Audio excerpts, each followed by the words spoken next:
Hello guys!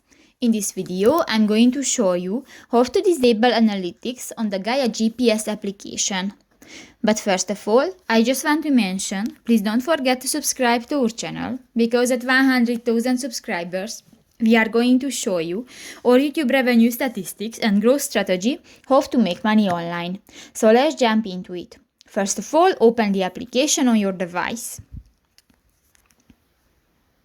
New, go to the settings option, the last option next to the saved button at the lower bar on the screen, and go to the second section, the account. Here you can find the sync settings section, and go to the fourth option, the disable analytics. Do not share analytics, diagnostics, and usage information with developers.